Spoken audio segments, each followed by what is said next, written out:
Good morning, children. Children, we have already discussed about the Constitution of India. I have already introduced the Constitution of India, in the last module. And I think this is very clear to you all now, as Constitution is a document which contains details of how to govern a country.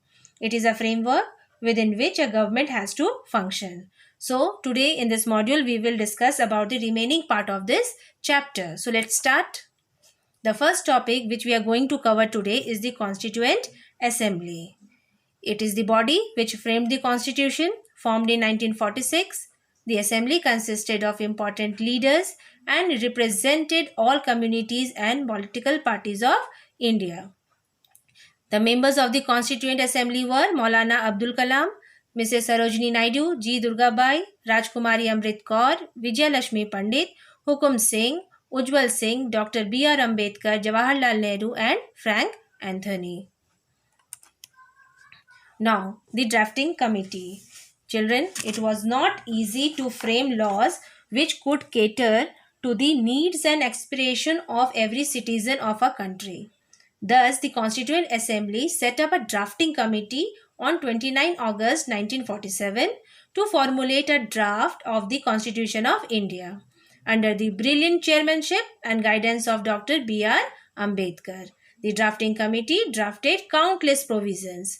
Thereafter, the Assembly deliberated, accepted and disposed the provisions tabled by the drafting committee in order to give shape to the Constitution of India. The members of the drafting committee were Sri K. M. Munshi, Syed Muhammad Sadullah, Sri N. Gopala Swami. Now, date of enactment and adoption of the Constitution. Children, it was enacted and adopted on 26 November. It took 2 years, 11 months and 17 days to adopt the Constitution. Now, children, do you know? In the Lahore session of the Indian National Congress, it was decided to adopt the resolution of Purna Swaraj. What is this Purna Swaraj? That means complete independence. You are aware that our country was, means that they were not independent from the very beginning. They were under the control of the British rule. Okay. So, and celebrate 26 January 1930 as the first Independence Day. Till 1947, this day was celebrated as our Independence Day. In 1947, when India achieved independence, 15 August began to be celebrated as our Independence Day. In view of the historical importance of 26 January, it was decided to celebrate it as a Republic Day. That is why we celebrate Republic Day on 26th of January. Now, date of enforcement of the Constitution. It came into force on January 26, 1950. The date is celebrated as Republic Day in India.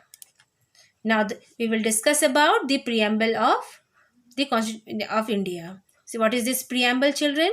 Look into the slide. We, the people of India, having solemnly resolved to constitute India into a sovereign, socialist, secular, democratic republic, and to secure to all its citizens. Children, now the Constitution of India, like many other democratic constitution, is preceded by a preamble. The preamble is an introduction of the things to come. The preamble to a constitution summarizes its aims and objectives. The preamble expresses a great deal of meaning in a few words. The preamble indicates the nature and ideals of the state and also the ultimate source of our constitution.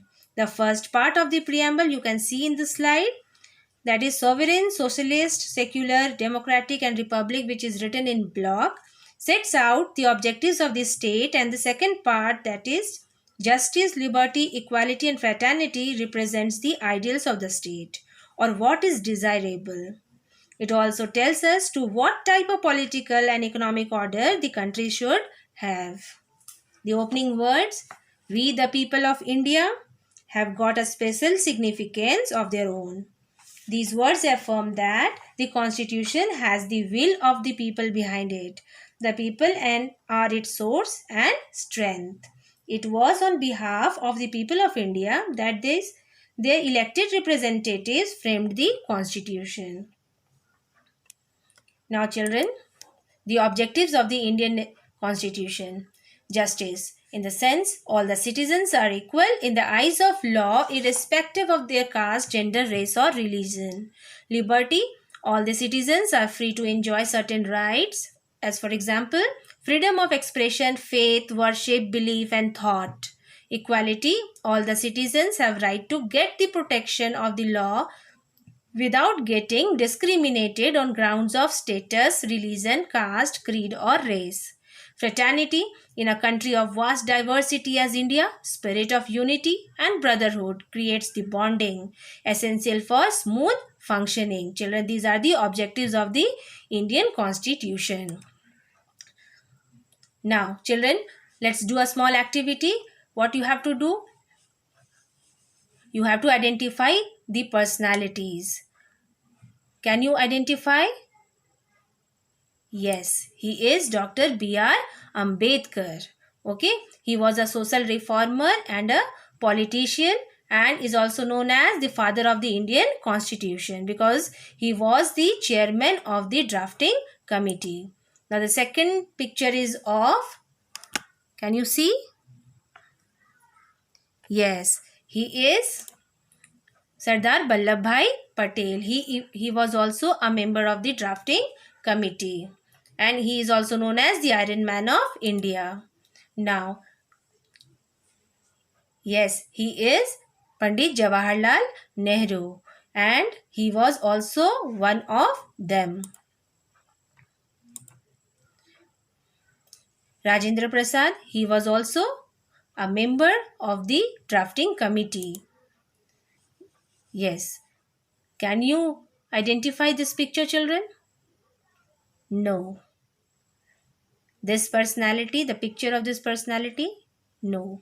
He is Abdul Kalam Azad. Azad was the son of an Indian Muslim scholar living in Mecca and his Arabic wife. Azad became active in important journalism in his late teens and in 1912 he began publishing a weekly Urdu language newspaper in Calcutta, Al Hilal.